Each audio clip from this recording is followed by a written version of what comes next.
मतलब एक मनुष्य को हर पल अपनी आत्मा की अंदर की जो पावर है उसको जागृत करने की कोशिश करनी चाहिए। जीवन में कोई भी दुख हो, जीवन में कितनी भी अशांति हो, जीवन में कोई भी कर्म आपके सामने आ जाए, जीवन में कितनी भी तकलीफें पड़े, लेकिन हर पल ये याद रखो कि आत्मा में अद्भुत शक्तियाँ हैं, अद्भुत पावर है। प्रश्न ये है कि हम प्रश्न में उलझ जाते हैं, प्रश्न ये है कि हम दुख में उलझ जाते हैं, प्रश्न ये है कि हम चिंताओं में, टेंशन में, स्ट्रेस, तनाव में हम उलझ जाते हैं। और उसी के कारण जो है हम लोग जो है हम फंस जाते हैं। हम मजबूर हो जाते हैं कि मन की बकवास को हम रोक नहीं पाते। हम उसका गहरा अभ्यास करते हैं। ठीक है, जैसे हमने किसी से दुश्मनी कर ली, तो अब वो दुश्मनी का जो अभ्यास है वो इतना पक्का हो जाता है कि बार बार उस व्यक्ति का नाम दिमाग से निकलता नहीं, उस व्यक्ति के साथ उसका कार्य भी जुड़ जाता है, ऐसी मेमोरी जुड़ जाती है। जैसे आपने किसी थर्ड व्यक्ति के साथ में आप बात कर रहे थे, अचानक उस व्यक्ति का नाम आपके कान में पड़ गया, तुरंत ही वो पुरानी मेमोरी बाहर निकल गई और फिर वो अभ्यास शुरू हो गया।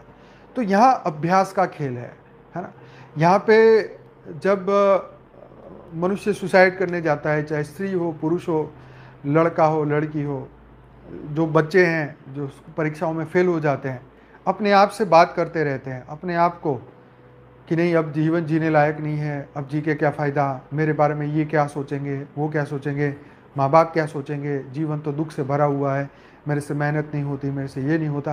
कंटिन्यूस ये थॉट चलते ही रहते जब तक उसका ब्रेन वॉश ना किया जाए, जब तक ये पुराने संस्कार, पुरानी बातें, उसकी ये चीज़ें, जब तक उसका चिंतन बदला ना जाए, उसका चिंतन ही एक जहर बना लेता है। एक उसकी बार बार वही रिपीटेशन, ये अभ्यास, चिंतन का अभ्यास एक बुराई की ओर ले जाता है और वही चिंतन का अभ्यास परमात्मा की ओर लेके जाता है।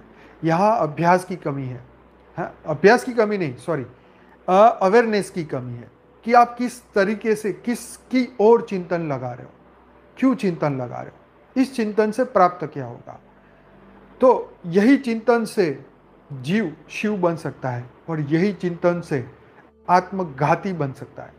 जितने भी सुसाइड बॉम्बर वाले लोग हैं, अपने अंदर शरीर में बॉम्ब चिपका के जाते हैं और एक बिलीफ के साथ कि हम मरेंगे, मारेंगे तो हमें जन्नत मिलेगा, नूर मिलेगी, हैं, 70 अप्सराएं मिल जाएगी, राम जाने क्या मिलेगा। तो ये एक दिमाग में एक बातें पहुंचा दी जाती है और उसके ऊपर अभ्यास, चिंतन कंटिन्यूस, और जो हम सोचोगे, जो सोचते हैं वही हम पाते हैं। ये एक सिंपल सा कर्म का नियम है, ये ज्ञान का नियम है, गीता में बताया गया है। तो इसीलिए अर्जुन को भी बोला कि सबको भूल जा, पूरा ब्रेन का वॉश कर दिया, सभी टेंशन, स्ट्रेस, तनाव को एकदम वॉश कर दिया कि सबको भूल जा, बुद्धि मेरे में लगा, मन मेरे में लगा, तू जिसको ध्याएगा उसी को पाएगा। पूर्वज को याद करेगा तो पृथ्वी लोक में भूत प्रेत बन के ही रहेगा, देवताओं को याद करेगा तो मैक्सिमम स्वर्ग तक जाएगा, असुरों को याद करेगा तो 55 करोड़ नर तैयार है, वो वहीं रहते हैं, वहाँ पे सर्पलोक में जाएगा।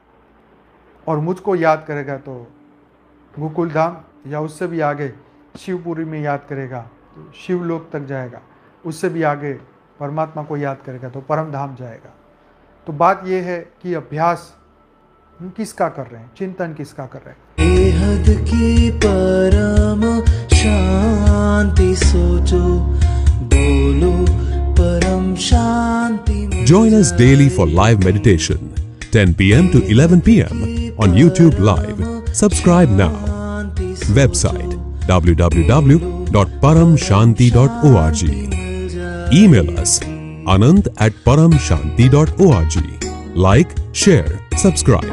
Join today. बेहद की परम शांति सो